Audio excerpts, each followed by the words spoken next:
the readers busy. So I will take up. Okay, Shubhangi. If you don't Okay, ma'am. understand anything, please make a note of what you didn't understand, and then you can ask me at the end of the class when I open the uh, when I stop reading and ask each of you to tell what you understood. You can ask me then. Okay? Yes, ma'am. Okay. Yeah. So I start off. Just give me a second to wear my glasses. I am comfortable with my glasses, otherwise not so. Okay. So yesterday there was something I forgot to tell you is about the fact that um, that man said people make decisions based on the information they have. But what what he said after that is that many a time the information is either wrong. So sometimes the information can be wrong, sometimes it cannot be complete. It's only when we don't get the desired result that people, instead of finding the solution by checking your information, they try to find solutions after. Like, I spoke about the car, the Japanese car makers and the American car makers. So Japanese guys saw why does this happen? They went to the planning to check where they have to change what so that they don't have that problem later. So it is all about. So anyway, the more we read, the more we will understand. Okay. Himaja and Devamma, as I was telling Ravalya and Shubhangi, please keep a book and pen or a pencil with you. Make notes of what you didn't understand. Once I stop reading, you can ask me and I will tell you. Okay? I will explain. Okay, so where did we stop? We stopped at carrots and sticks, and we've come to the second thing called price. Many companies are reluctant to play the price game, but they do so because they know it is effective. So effective, in fact, that the temptation can sometimes be overwhelming. There are few professional services firms that, when faced with an opportunity to land a big piece of business, haven't just dropped their price to make the deal happen. No matter how they rationalized it to themselves or their clients, the price is a highly effective manipulation. Drop your prices low enough and people will buy from you. We see it at the end of retail season when products are priced to move. Drop the price low enough and the shelves will very quickly clear to make room for the next season's products. Playing the game, however, can come at a tremendous cost and can create a significant dilemma for the company. For the seller, selling based on price is it's like heroin. The short-term gain is fantastic, but the more you do it, the harder it becomes to kick the habit. Once buyers get used to paying a lower than average price for a product or service, it is very hard to get them to pay more. And the sellers, facing overwhelming pressure to push prices lower and lower in order to compete, find their margins cut slimmer and slimmer. This only drives a need to sell more to compensate. And the quickest way to do that is price again. And so the downward spiral of price addiction sets in. In the drug world, these addicts are called junkies. In the business world, we call them commodities. Insurance, home computers, mobile phone service, any number of packaged goods. The list of commodities created by the price game goes on and on. In nearly every circumstance, the companies that are forced to treat their products as commodities brought it upon themselves. I cannot debate that dropping the price is not a perfectly legitimate way of driving business. The challenge is staying profitable. I'm reading it. I'm reading in the Devama. I'm reading in the second chapter called Carrots and Sticks. In my book, the page is 18, and this just check if it is the same because I'm using a physical book. Okay. Ma'am, in book page number is 18, ma'am. Okay. Good. Good. Thank you so much, Himaja. Walmart seems to be an exception to the rule. They have built a phenomenally successful business playing the price game, but it also came at a high cost. Scale helped Walmart avoid the inherent weaknesses of a price strategy. But the company's obsession with price above all has left it scandal ridden and hurt its reputation. And every one of the company's scandals was born from its attempts to keep the cost down so that it could offer such low prices. Price always costs something.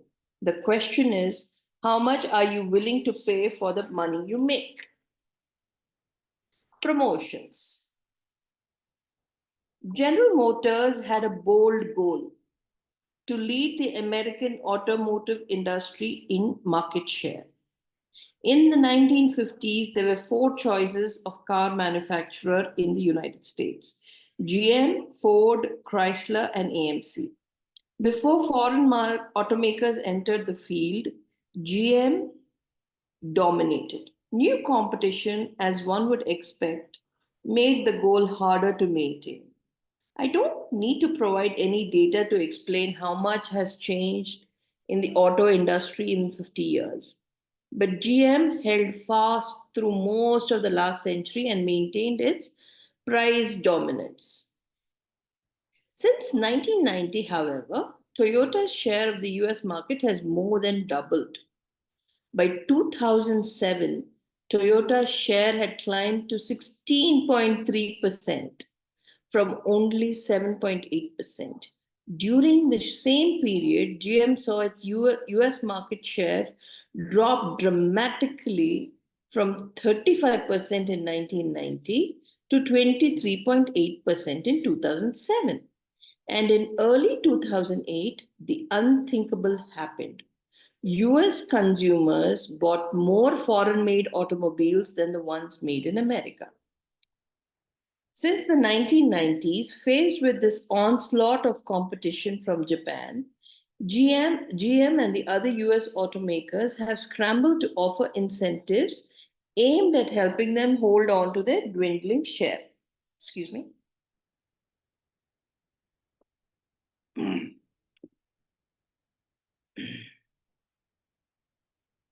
Heavily promoted with advertising, GM for one has offered cashback incentives between $500 to $7,000 to customers who bought their cars and trucks.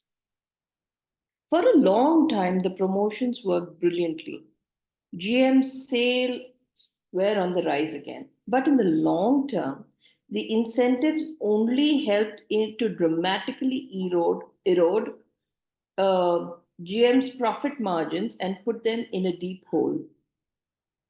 In 2007, GM lost $729 per vehicle, in large part due to incentives. Realizing that the model was unsustainable, GM announced it would reduce the amount of cashback incentives it offered. And with that reduction, sales plummeted. No cash, no customers. The auto industry had effectively created cashback junkies out of customers, building an expectation that there's no such thing as full price. Whether it is 2 for 1 or free tour inside, Promotions are such common manipulations that we often forget that we are being manipulated in the first place. Next time you're in a market for a digital camera, for example, pay attention to how you make your decision. You'll easily find two or three cameras with the specifications you need: size, number of pixels, comparable price, good brand name. But perhaps one has a promotion, a free carrying case, or free memory card.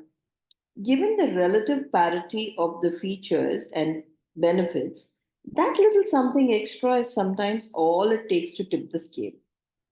In the business to business world, promotions are called value added, but the principles are the same. Give something away for free to reduce that risk so that someone will do business with you. And like price, promotions work. The manipulative nature of promotions is so well established in retail that the industry even named one of the principles. They call it breakage. Breakage measures the percentage of customers who fail to take advantage of a promotion and end paying full price for a product instead. This typically happens when buyers don't bother performing the necessary steps to claim their rebates. A process purposely kept complicated or inconvenient to increase the likelihood of mistakes or inaction to keep the breakage number up. Rebates typically require the customer to send in a copy of a receipt, cut out a barcode from the packaging, and painstakingly fill out a rebate form with details about the product and how it was purchased. Sending in the wrong part of the box or leaving out a detail on the application can delay the rebate for weeks, months, or avoid it altogether. The rebate industry also has a name for this number of customers who don't bother to apply for the rebate, or who never cash the rebate check they receive. They're called slippage. Okay, so we have breakage and then we have slippage. For businesses, the short term benefits of rebates and other manipulations are clear. A rebate lures customers to pay full price for a product that they may have considered buying only because of the prospect of a partial refund. But nearly 40% of those customers never get the lower price they thought they were paying. Call it a tax on the disorganized, but retailers rely on it. Regulators have stepped up their scrutiny of the rebate industry, but with only limited success. The rebate process remains cumbersome, and that means free money for the seller. Manipulation at the best, but at what cost?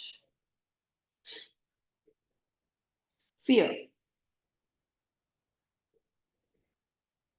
If someone were to hold up a bank with a banana in his pocket, he would be charged with armed robbery.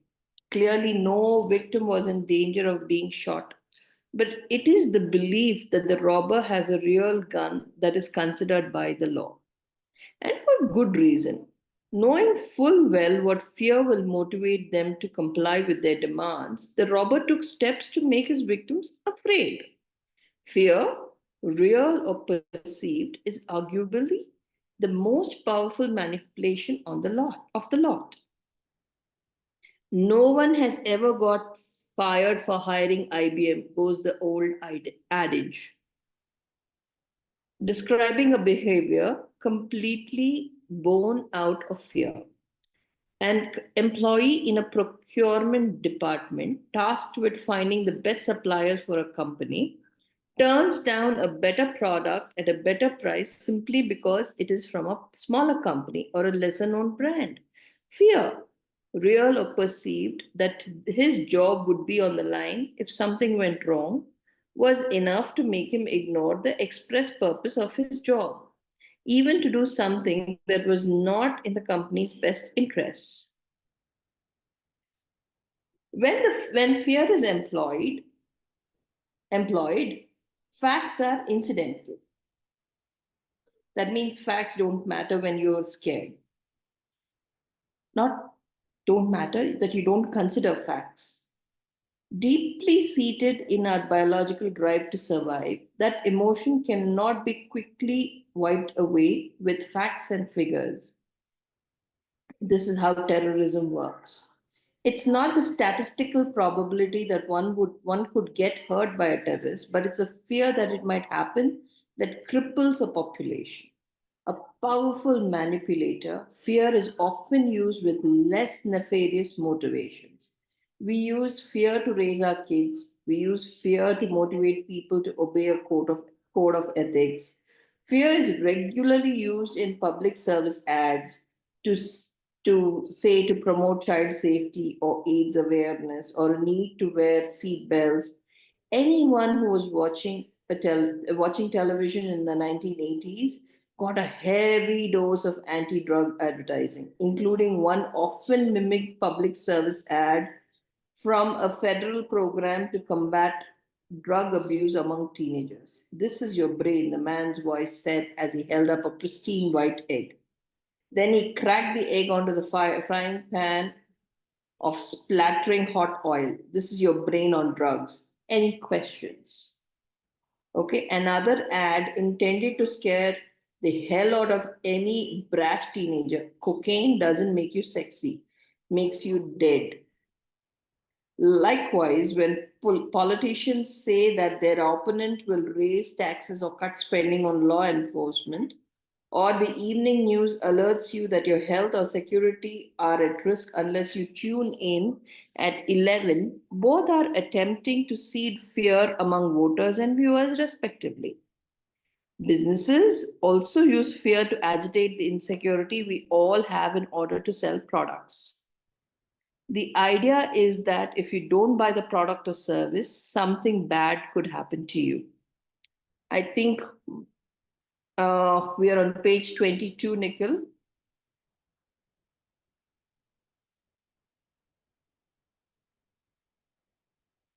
In the second paragraph, every 36 seconds, someone dies of a heart attack, states an ad for a local cardiac specialist.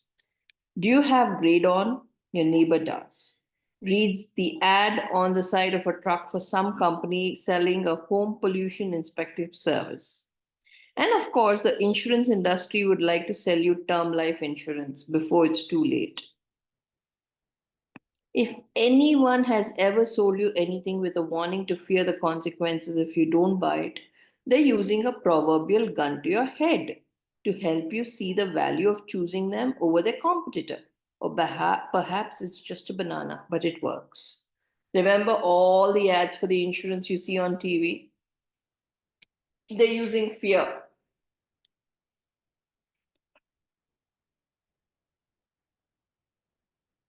Quitting smoking is the easiest thing I've ever done, said Mark Twain. I've done it hundreds of times. If fear motivates us, aspirations. If fear motivates us to move away from something horrible, aspirational messages tempt us towards something desirable. Marketers often talk about the importance of being aspirational, offering someone something they desire to achieve, and the ability to get there more easily with particular product or service. 6 steps to a happier life. Work those abs for your dream dress size. In 6 short weeks, you can be rich. All these messages manipulate. They tempt us with things we want to have or to be the person we wish we were. Though positive in nature, aspirational messages are most effective with those who lack discipline or have a nagging fear or insecurity that they don't have the ability to achieve their dreams on their own, which at various times for various reasons is everyone. I always joke that you can get someone to buy a gym membership with an aspirational message, but to get them to go there 3 days a week requires a bit of inspiration. Someone who lives a healthy lifestyle and is in a habit of exercising does not respond to 6 easy steps to losing weight. It's those who don't have the lifestyle that are most susceptible. It's not news that a lot of people try diet after diet after diet in an attempt to get the body of their dreams. And no matter the regime they choose, each comes with a qualification that regular exercise and a balanced diet will help boost results. In other words, discipline. Gym memberships tend to rise about 12% every January as people try to fulfill their newer aspiration to live a healthier life. Yet only a fraction of those aspiring fitness buffs are still attending the gym by the end of the year. Aspirational messages can spur behavior, but for most it won't last. Aspirational messages are not only effective in the consumer market, they also work quite well in business to business transactions. Managers of companies, big and small, all want to do well. So they make decisions, hire consultants, and implement systems to help them achieve the desired outcome. But all too often, it is not the systems that fail, but the ability to maintain them. I can speak from personal experience here. I've implemented a lot of systems or practices over the years to help me achieve the success to which I aspire, only to find myself back to my old habits 2 weeks later. I aspire for a system that will help me avoid implementing systems to meet all my aspirations, but I probably won't be able to follow it for very long. This short term response to long term desires is alive and well in the corporate world also. A management consultant friend of mine was hired by a $1 billion company to help it fulfill its goals and aspirations. The problem was, she explained, no matter the issue, the company's managers were always drawn to the quicker, cheaper option over the better long term solution. Just like the habitual dieter, they never have the time or money to do it right the first time, she said of her client. But they always have the time and money to do it again. Peer pressure. 4 out of 5 dentists prefer Trident, touts the chewing gum advertisement in an attempt to get you to try their product. A double blind study conducted at a top university concluded pushes a late night infomercial. If the product is good enough for professionals, it's good enough for you. The advertising eggs on. With over 1 million satisfied customers encountered teases another ad. These are all forms of peer pressure. When marketers report that a majority of the population or a group of experts prefers their product over another, they're attempting to sway the buyer into believing that whatever they're selling is better. The peer pressure works because we believe that the majority or the experts might know more than we do. Peer pressure works not because the majority or the experts are always right, but because we fear we may be wrong. Celebrity endorsements are sometimes used to add peer pressure to the sales pitch.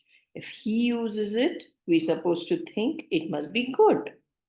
This makes sense that we hear Tiger Woods endorse now Nike golf products or Titleist golf balls. Woods' deal with Nike is actually credited for putting the company on the map of the golf world.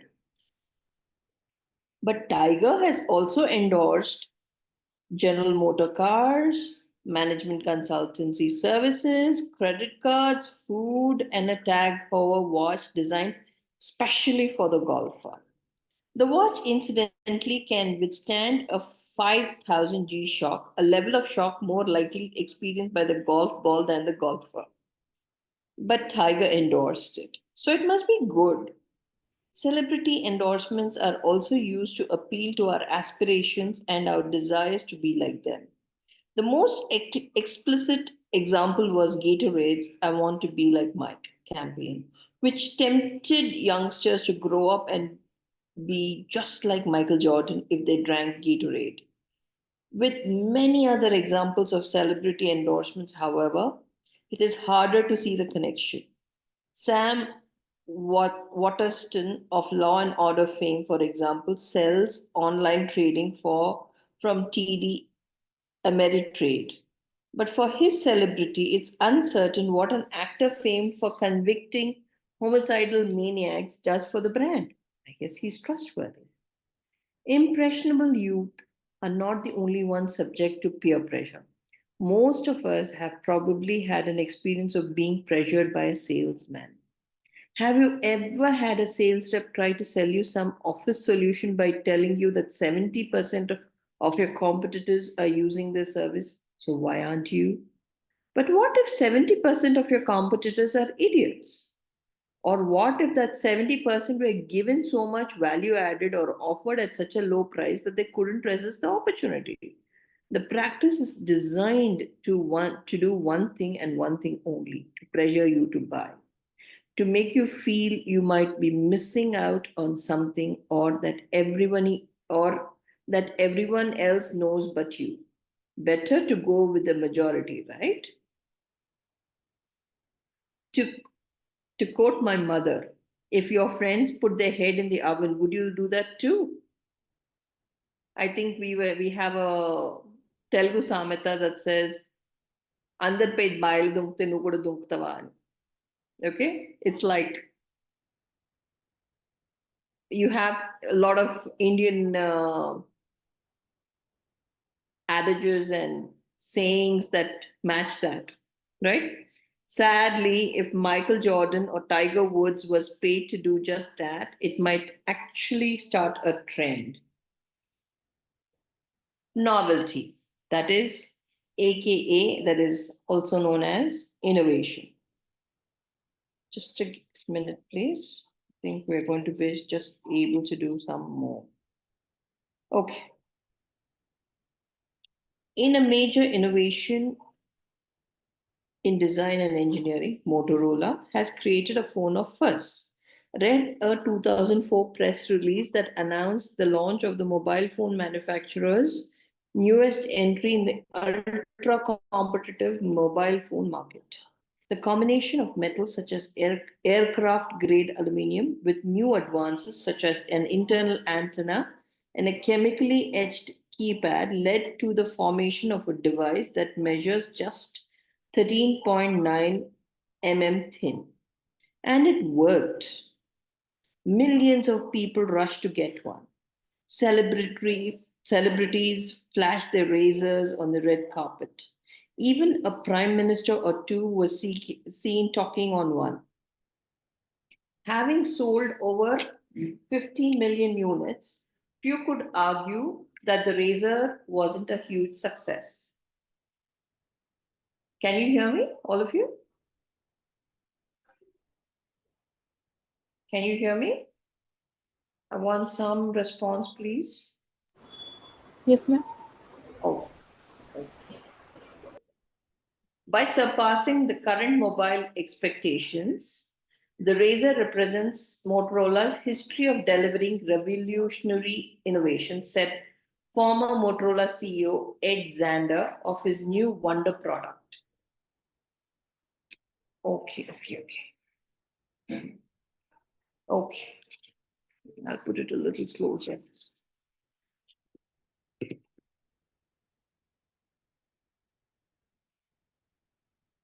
While setting a new bar for future products coming out of the wireless industry, this one product was a huge financial success for Motorola. This truly was an innovation of monumental proportions. Or was it? Less than 4 years later, Xander was forced out. The stock traded at 50% of its average value since the launch of Razr. Motorola's competitors had easily surpassed the Razr's features and functionalities with equally innovative new phones. Motorola was once again rendered just another mobile phone manufacturer fighting for its piece of the pie. Like so many before it, the company confused innovation with novelty. Real innovation changes the course of industries or even society. The light bulb, the microwave oven, the fax machine, iTunes. These are true innovations that changed how we conduct business, altered how we live our lives, and in case of iTunes, challenged an industry to completely reevaluate its business model. Adding a camera to the mobile phone, for example, is not an innovation, a great feature for sure, but not industry altering. With this revised definition in mind, even Motorola's own description of its new products becomes like a list of a few great features: a metal case, hidden antenna, flat keypad, and thin phone. Hardly revolutionary innovation. Motorola had successfully designed the latest shiny object for people to get excited about, at least until a new shiny object came out. And that's the reason these features are more a novelty than an innovation. They had added in an attempt to differentiate but not reinvent. It's not a bad thing, but it can't be counted on to add any long term value. Novelty can drive sales, the razor proved it, but the impact does not last. If a company adds too many novel ideas too often, it can have a similar impact on the product or category as the price game. In an attempt to differentiate with more features, the products start look and feel more like commodities. And like price, the need to add yet another product to the line to compensate for the commoditization ends in a downward spiral. In the 1970s, there were only two types of Colgate toothpaste. But as competition increased, Colgate's sales started to slip. So the company introduced a new product that included a new feature, the addition of fluoride perhaps, then another, whitening, Tata control, sparkle, stripes. Each innovation certainly helped boost sales, but for a while at least. And so the cycle continued. Guess how many different types of toothpaste Colgate has for you to choose from today? 32. Today, there are 32 different types of Colgate toothpaste, excluding the four they make for kids.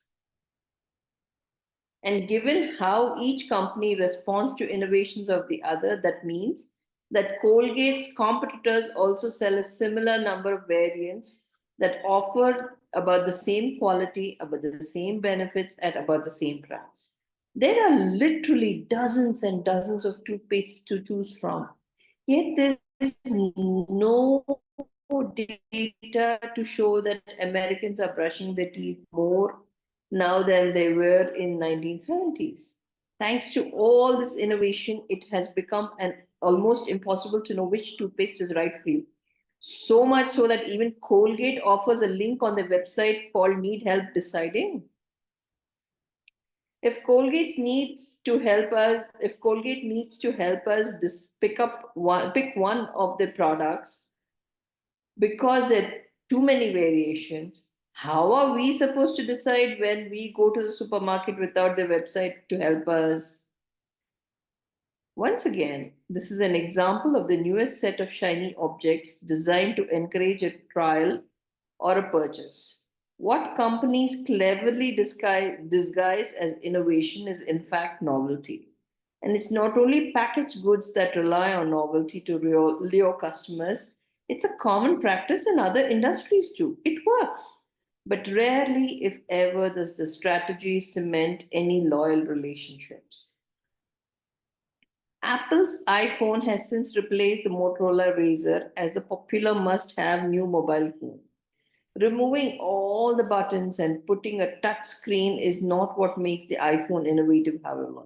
Those are brilliant new features. But others can copy those things and it wouldn't redefine the category.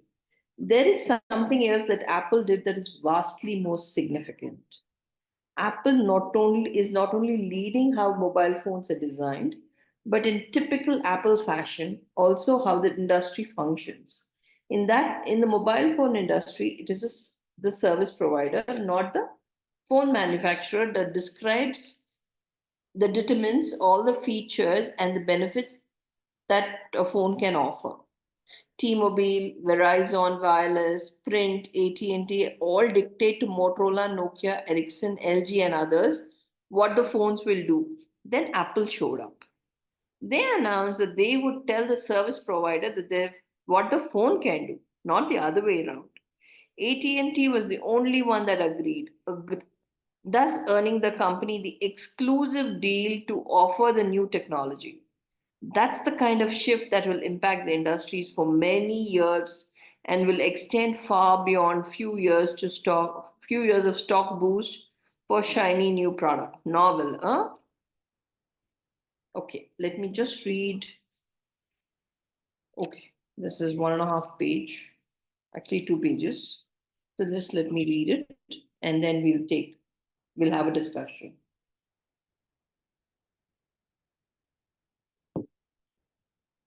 The price you pay for the money you make. I cannot dispute that manipulations work. Every one of them can indeed help influence behavior, and every one of them can help a company become quite successful. But there are trade offs. Not a single one of them breeds loyalty. Over the course of time, they cost more and more.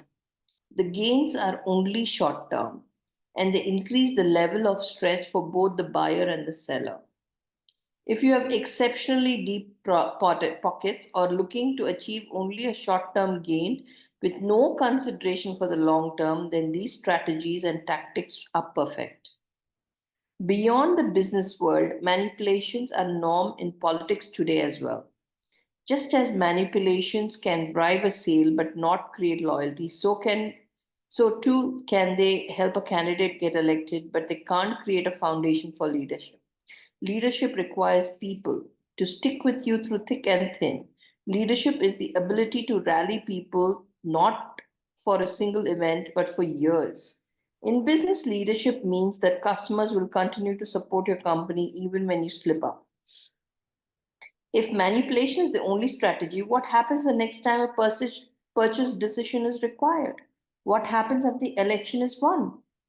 There is a big difference between repeat business and loyalty. Repeat business is when people do business with you multiple times. Loyalty is when people are willing to turn down a better product or a better price to continue doing business with you. Loyal customers often don't even bother to research the competition or entertain other options. Loyalty is not easily won. Repeat business, however, is. All it takes is more manipulations. Manipulative techniques have become such a mainstay in American business today that it has become virtually impossible for some to kick the habit. Like any addiction, the drive is not to get sober, but to get the next fix faster and more frequently. And as good as the short term highs may feel, they have a deleterious impact on long term health of an organization. Addicted to the short term results, business today has largely become a series of quick fixes added one added on one after another.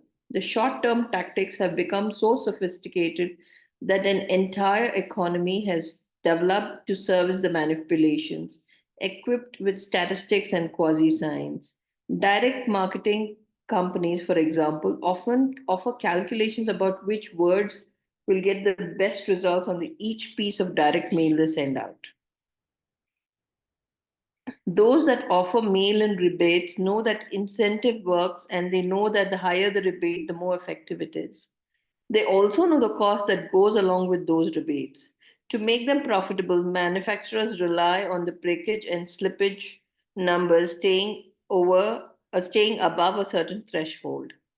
Like like our trusty drug addict whose behavior is reinforced by how good the short-term high feels, the temptation to make the qualifications of the rebate more obscure or cumbersome as to reduce the number of qualified applicants can be overwhelming for some. Samsung, the electronic giant, mastered the art of the kind of fine print that makes rebate so profitable for companies.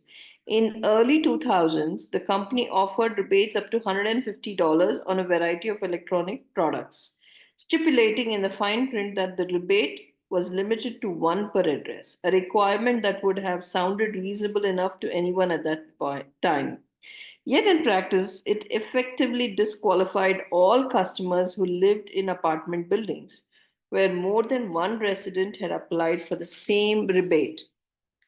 More than 4,000 Samsung customers lured by the cashback received notices denying them rebates on those grounds.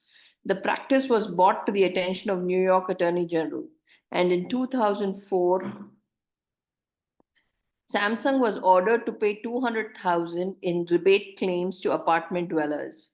This is an extreme case of company that got caught. But the rebate game of cutting out UPC symbols, filling out forms, and doing it all before the deadlines is alive and well. How can a company claim to be customer focused when they're so comfortable measuring the number of customers who will fail to realize any promise of savings? Okay, now we have the next 15 minutes to discuss. Since you're four of you, I think I'll read for another 5 minutes, okay? I'll read the next part. What do you guys say, or do you want to discuss?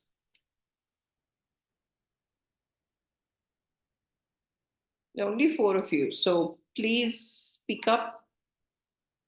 Switch on the videos if possible, or at least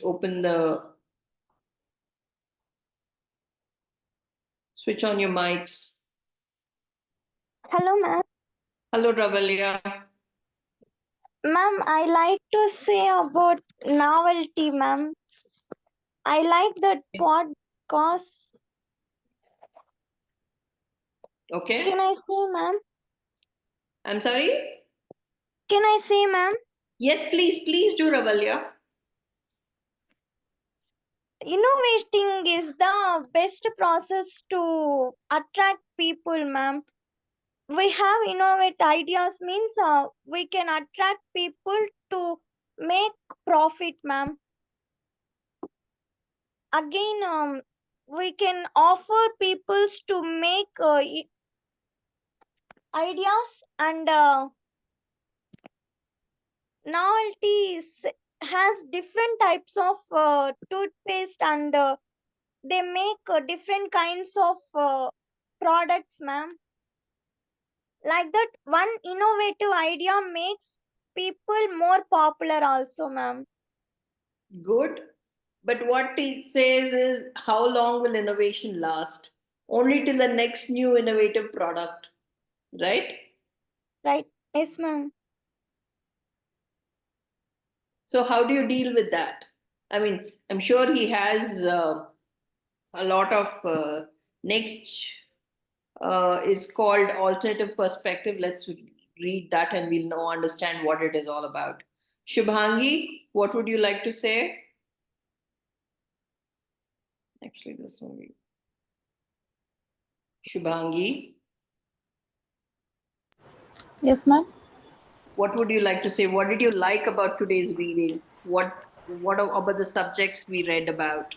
What do you like? What do you agree and what you don't agree?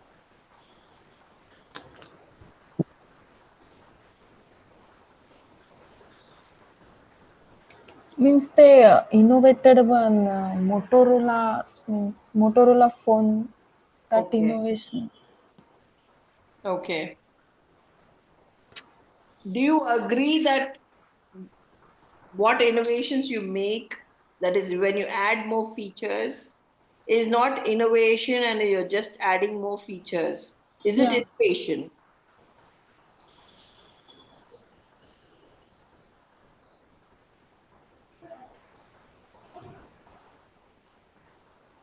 Do you think it is innovation? No. So what It's is a it? new features adding means Okay. And how, what do you think is innovation? innovation means if our phone that more innovations means extra features adding in. Okay. So what, according to Simon Sinek, is innovations are when you depend your sales only on extra features, Yes. somebody else will come with the same features and more features,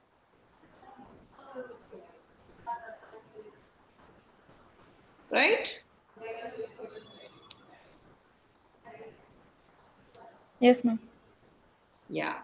So anyway, we'll discuss it later. Yes, Devama, you can speak.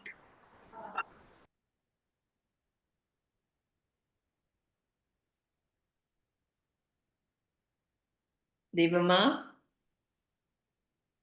Yes, ma'am. Yeah, please start.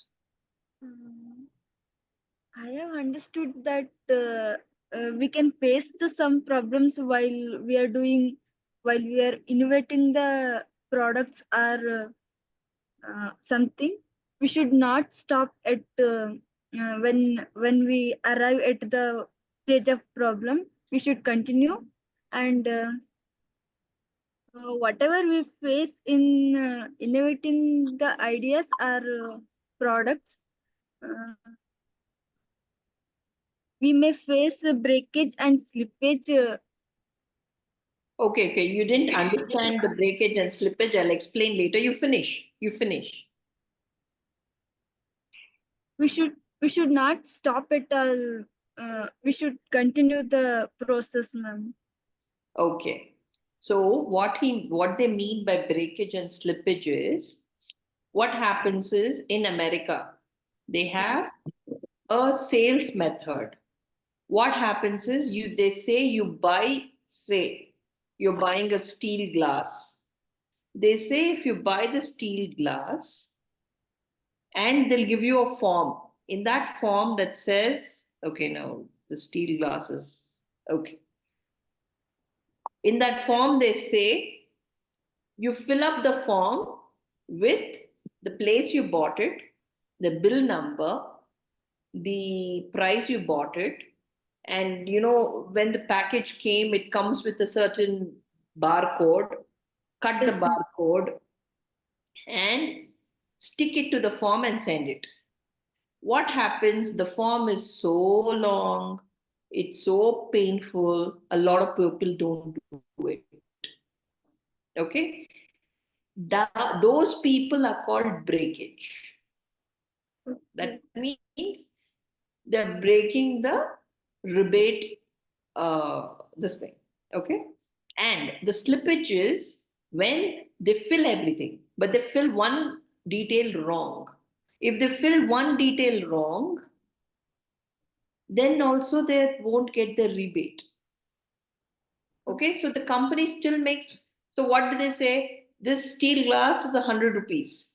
If you fill the form and send it to me in following my rules, I will send you back 30 rupees. So for that 30 rupees, a lot of people will buy the 100 rupee glass. When a glass is actually 30 rupees only.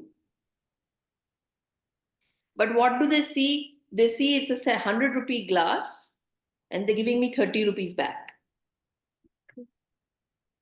Okay, so those are called breakage and slippage numbers. But what you said is true. If you're looking at constantly innovating and constantly becoming better, that's a lovely idea. But what he says is all those ideas are not sustainable in the long run. Yes, ma'am. Because when you make a better phone, say you're making a phone with a fancy camera, fancy camera, the other chap will come with a fancier camera. Another chap will come even more fancier camera with more features. See, earlier there used to be one camera, front, one camera, back. Now I have what? 4 cameras. Yeah, 4 or 5 cameras I have in the back and one camera in the front. I think, yeah, one only. Right? So imagine how much 5 cameras in my phone. I saw in my somebody else's phone it had 6 cameras. Yes, ma'am. So it's not sustainable. So you have to find an idea that truly makes makes the life of the user.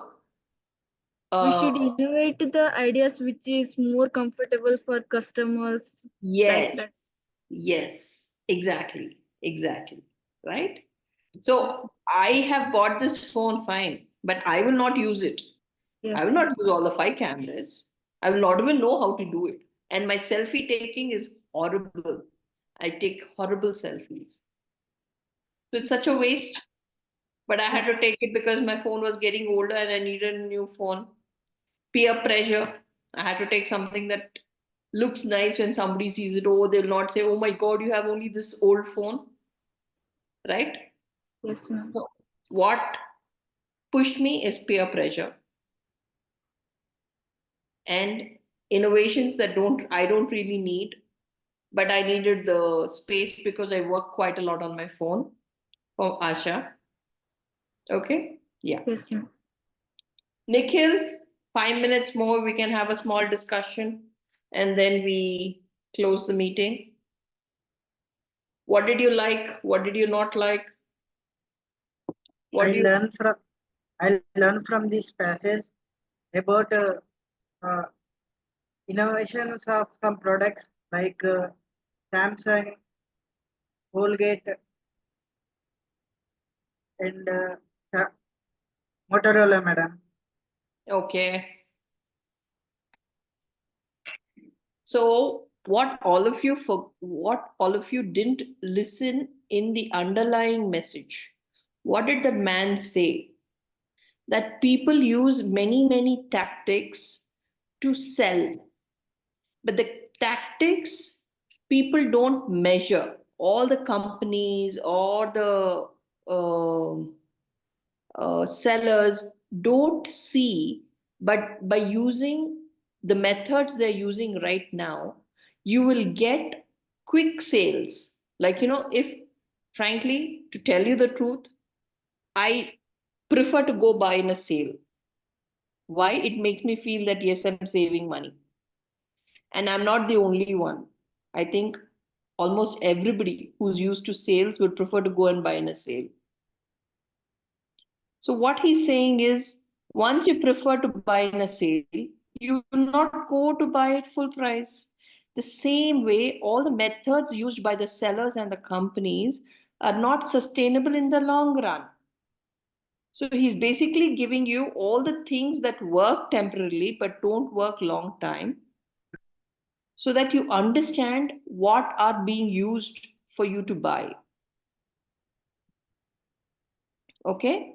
Like I was just said, when I went to change my phone, I had to, because I had to look at something that had a lot of memory, because I use a lot of my phone. I work quite a lot on my phone. There's a lot of documents saved on my phone. So I needed something with memory.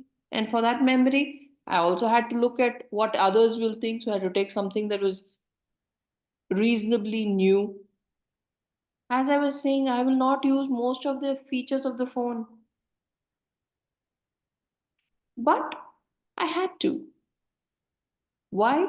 Because what was driving me? Peer pressure, fear, along with my necessity.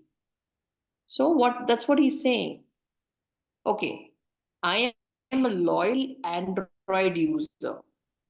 That is where my loyalty lies. I will not go to Apple. But I have an Apple iPad. This is an Apple laptop. But I will not go to an Apple phone. So even my loyalty is only to a certain extent to either products. That's what he was saying. We have to see how to get loyalty. And these are the methods that are used, but not correctly. So please read the book again. Note down the words that you don't understand, find the meanings, and then this is a exercise so that all of you can improve your vocabulary, improve your understanding. Okay? And I think let's close the meeting. Okay? We will meet tomorrow. I think we have another reader tomorrow. Tomorrow and day after, I won't be there. So please attend, listen, understand, and speak. And Nikhil, your brother improved so much only with this. If you do all the exercises we give you, you will truly become amazing. Okay? Okay, ma'am. Okay, ma'am. You will even beat your brother. Even your brother will have to learn from you.